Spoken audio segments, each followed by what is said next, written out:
Hey, salut, ici Radburger, j'espère que ça va bien. Je te fais une vidéo aujourd'hui sur un sujet que ça fait longtemps que je veux traiter. Je me demandais si j'avais l'angle. Je me lance aujourd'hui, on fait ça. On fait ça. En fait, c'est une vidéo sur l'immersion. Les différents types d'immersion. J'ai lu un petit peu là-dessus, je regardais un peu ce que les gens en pensent et tout ça.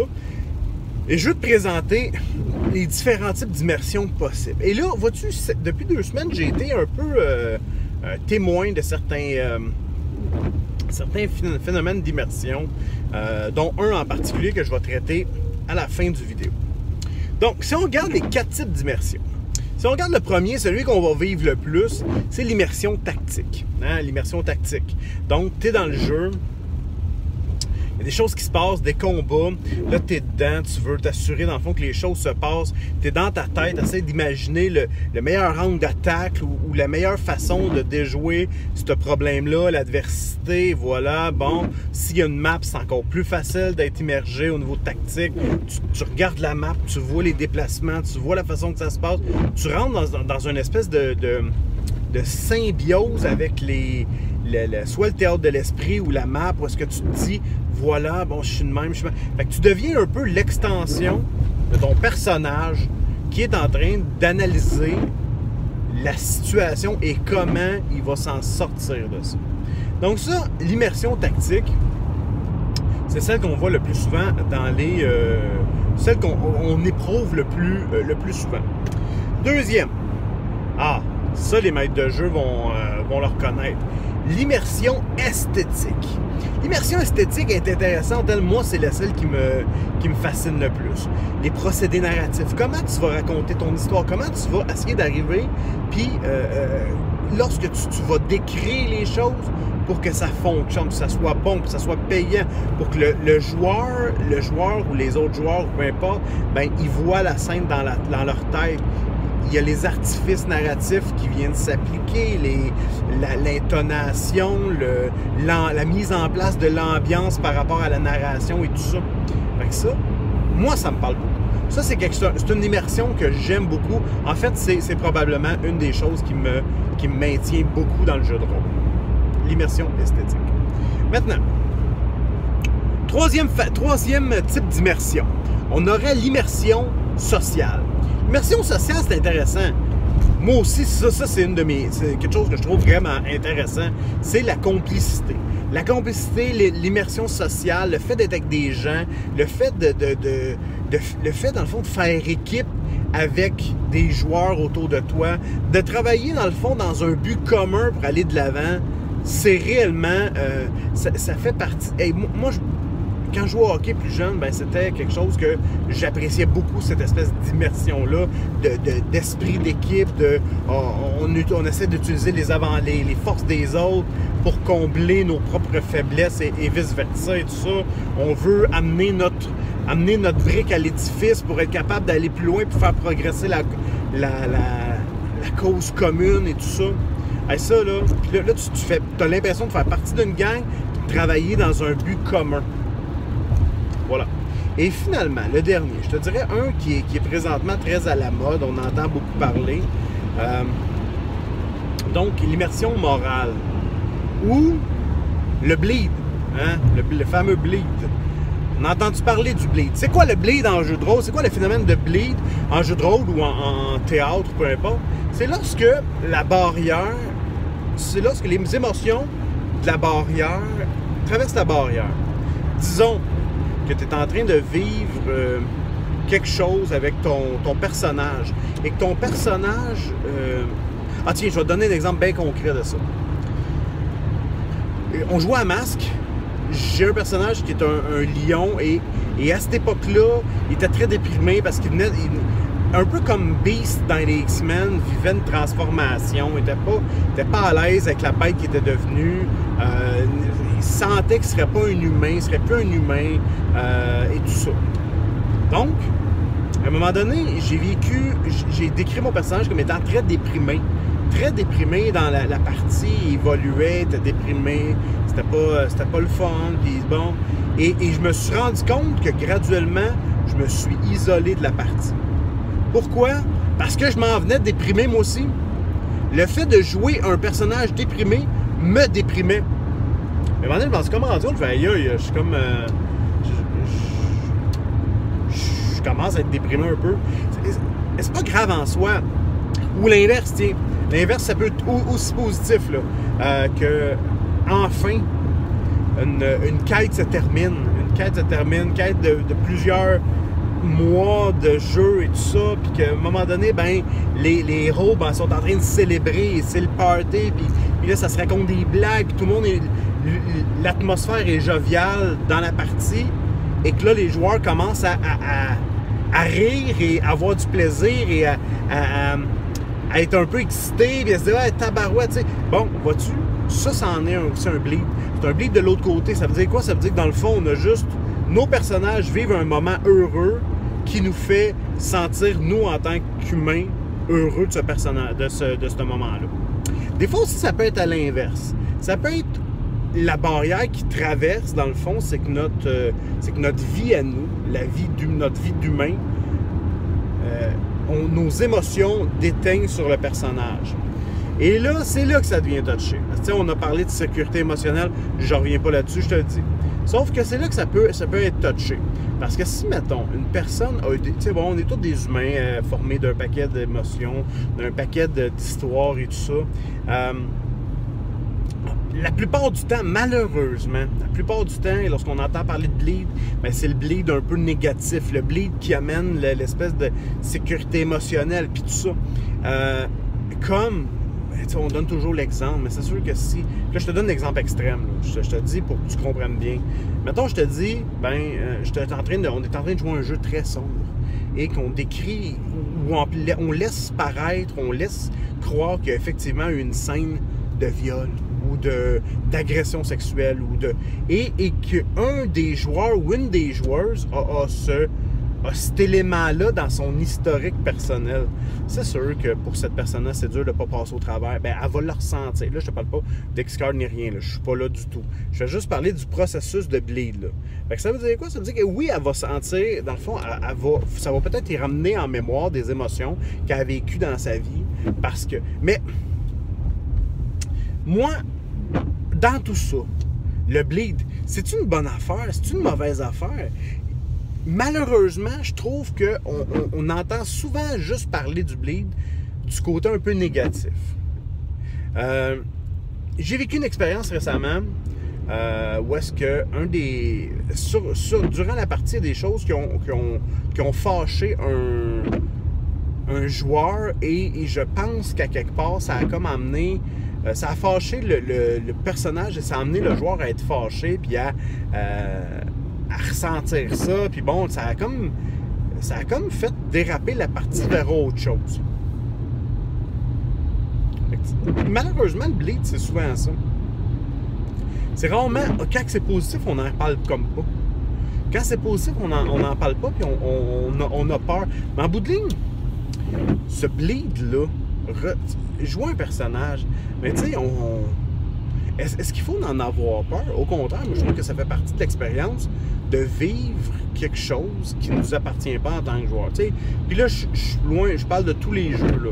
Tu sais, regarde, là, on joue à Donjons et Dragons, puis on est en train de se battre dans un combat. L'espèce de frénésie qu'on est tous levés, qu'on regarde la carte ou qu'on regarde le maître, on a nos dés dans les mains. Est-ce que ça ressemble un peu à la frénésie du combat, ça? Évidemment, transposé à une gang de gars avec de la bière dans un sol qui ont des dés dans les mains et des figurines, tu sais. Là, on s'entend, là, gang de gaufés, là, c'est pas... c'était pour la forme. Mais... Tu comprends que ça devient autre chose. Le bleed est bien dans ce temps-là parce que justement, la frénésie du combat nous fait en sorte qu'on est un peu sur nos pieds puis on attend le prochain move, savoir est-ce qu'il y a une ouverture pour moi ou au contraire, est-ce que je suis en mauvaise position? Ben vois-tu, même s'il s'agit d'une immersion tactique, ben je pourrais avoir une immersion aussi qui me touche, qui touche mes émotions. Je ressens les émotions d'un personnage. Moi, je pense que le bleed, pas le bleed, l'immersion plutôt, bien l'immersion, tous ces types d'immersions-là font en sorte que le jeu de rôle vaut la peine d'être vécu. Sinon, tu sais, Sinon, c'est un jeu de société. C'est un jeu de société comme Monopoly. Tu sais, si tu joues au Monopoly, tu te dis pas « Ah, ouais, je suis un magnat de l'immobilier, je viens d'acheter Avenue du Parc, ça va payer. Et là, je vais sûrement aller m'acheter une Porsche. » Non, non, là, c'est un jeu de société, tu t'immerges pas dedans. Oui, il y en a certains joueurs qui sont un peu intenses et qui font du roleplay dans ce genre d'affaires-là. C'est mon genre. Mais outre ça, c'est ce qui différencie le jeu de société, le recul qu'on a versus un jeu de rôle où est-ce que ce recul-là, des fois, il peut être plus court. Et moi, c'est là que je trouve que avoir, tu sais, bien cibler les attentes des joueurs par rapport au type de jeu qu'on veut jouer devient tellement critique. Puis pas... là, encore une fois, je le répète, j'ai pas envie que ça se mette à m'écrire ça. Là, on parle pas de sécurité émotionnelle, on parle d'attente de joueurs. Hey, c'est super important, les attentes des joueurs. Qu'est-ce qu'ils veulent jouer? Qu'est-ce qu'ils veulent vivre? Comment ils veulent le vivre? Veux-tu qu'on joue sur ces aspects ou au contraire, il veut que je leur raconte une histoire? Il y a quelqu'un qui m'a dit ça cette semaine. Il me dit, moi, j'aime ça m'asseoir à une table, qu'on me montre un décor, on me dise, voici l'histoire, puis que moi, j'embarque dedans. Ah, ben, c'est une façon de voir les choses. C'est une façon, c'est une attente qu'on a le goût de jouer, de se faire amener dans une histoire, puis de réagir à ça. C'est très cool. Si tes personnages sont de même, ben good. Moi, en tant que joueur, je suis un peu différent. Moi, en tant que joueur, j'ai besoin que tu me laisses un cadre. Tu m'amènes dans ton histoire, je vais embarquer dedans. Mais s'il n'y a pas de cadre un peu plus ouvert, je serai pas heureux longtemps. Je serai pas heureux longtemps. Il va me manquer l'espèce de liberté de pouvoir me garrocher d'un bord puis de l'autre, d'aller parler avec du monde, de faire ci, de mener des projets, d'incarner le personnage. Ouais. Maintenant, j'ai une question par rapport à ça. Moi, je me suis rendu compte que je m'immergeais beaucoup, de tous les types d'immersion. Je m'immergeais beaucoup mieux quand j'avais des personnages qui me ressemblaient un peu plus. Dans la vie, je suis quoi, moi? Je te le cache pas, moi, je suis rouge. Là. Rouge. Si on se fie, mettons, à la couleur des personnalités et tout ça, moi, je suis une personnalité dominante qui a une grande gueule, qui aime prendre des décisions, pas nécessairement impulsif, mais il faut que ça bouge, qu'il y ait de quoi qui se passe. Je suis très actif, je suis pas réactif. Donc, évidemment, je suis moins intéressé par des jeux très contemplatifs. Ça pourrait, tu sais, ça m'intéresse dans un certain cas, mais il faut que je laisse mon caractère. Fait que si je joue un personnage qui est très en retrait, qui est très zen et qui parle pas beaucoup, ou tu sais, qui prendra pas... Je serais pas heureux avec ça. C'est certain que ce personnage-là, il va prendre le bord assez vite. Je me sentirai pas bien dedans. Mais oui, moi, tu peux me dire, ben c'est un challenge roleplay. Oui, tu as raison, c'est un challenge, un très gros challenge roleplay. Mais qu'est-ce qui est plus important? Le challenge roleplay 1 ou le fun que tu as? Je te dirais que, dépendamment, si c'est un one-shot, ou peut-être un burst, là, une coupe de game, ben je vais me lancer dans un challenge roleplay pour me mettre en danger. Je vais aimer ça, expérimenter des choses, aller chercher autre chose et tout ça. Ça va me faire plaisir de le faire. Mais si c'est pour une campagne ou pour une game à long terme, là, tu vois-tu qu'à un moment donné, moi, il y a deux choses que je recherche dans une campagne. Je recherche une évolution du personnage, puis je vais rechercher aussi que les points de mon caractère reviennent au galop.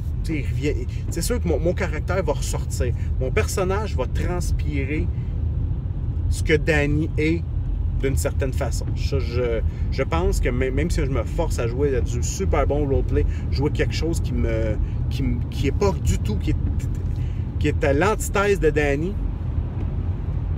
ben à force, un moment donné, l'armure va craquer et il va finir par me ressembler à un moment donné sur certains points. C'est sûr qu'il va finir par me ressembler à certains points. Ce qui amène dans le fond, le fait de dire, ben moi, je suis mieux avec des personnages qui ont je peux aller jouer loin de moi, ça, j'ai pas de problème. Mais ça va me prendre quand même 1 ou 2 encres qui me représentent. Que je vais pouvoir toujours me retenir avec mon encre, de dire, ah ouais, mais ça, mon caractère Danny, c'est sûr que je fais un personnage qui est très neutre et moi je vais pas prendre part à la décision. Écoute, c'est sûr que je vais venir fou. Je vais venir fou, là, je serai pas bien, j'aurai pas de plaisir. Mon personnage, je te dis, au bout de la première game, je risque d'être en train de déjà m'imaginer un deuxième personnage parce que celui-là, il me satisfera pas. Moi, je t'ai sorti un paquet d'affaires. L'immersion, je trouvais ça principalement intéressant.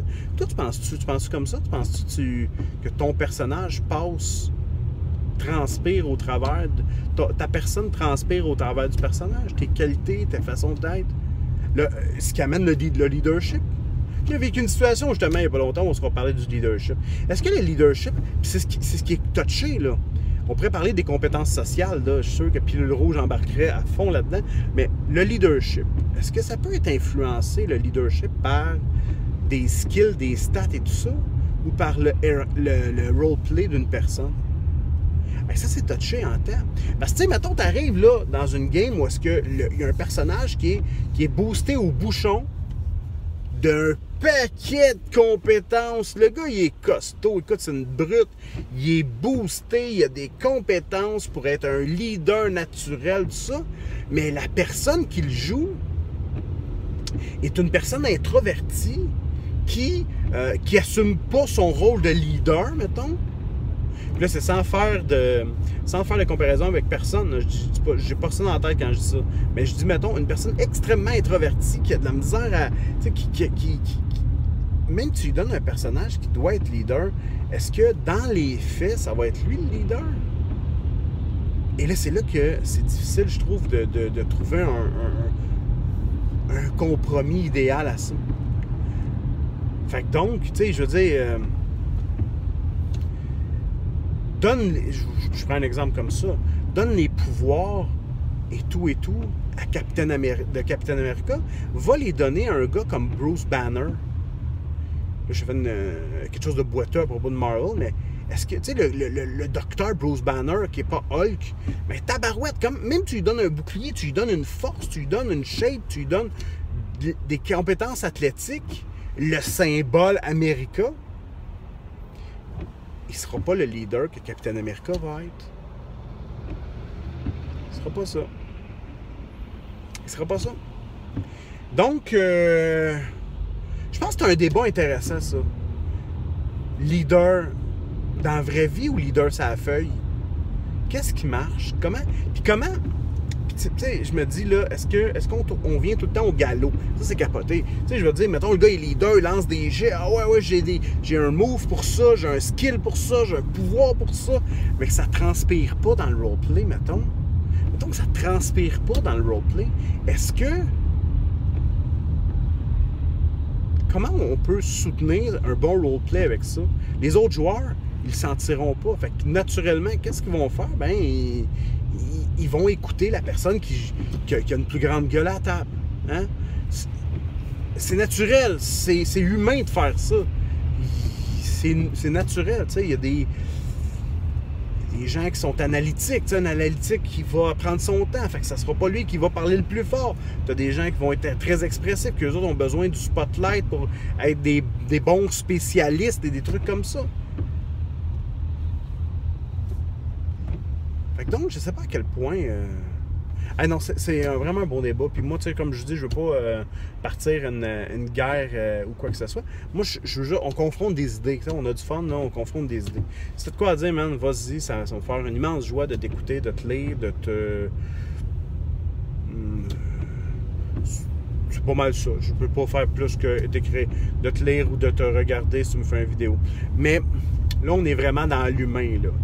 Moi, ça, c'est la partie du roleplay qui me fait le plus, que j'aime le plus, là, l'humain en soi. Hey, c'était Danny Radburger. J'espère que ça a été intéressant de m'écouter. Parce que si t'es rendu là, t'es rendu tough. 20 minutes.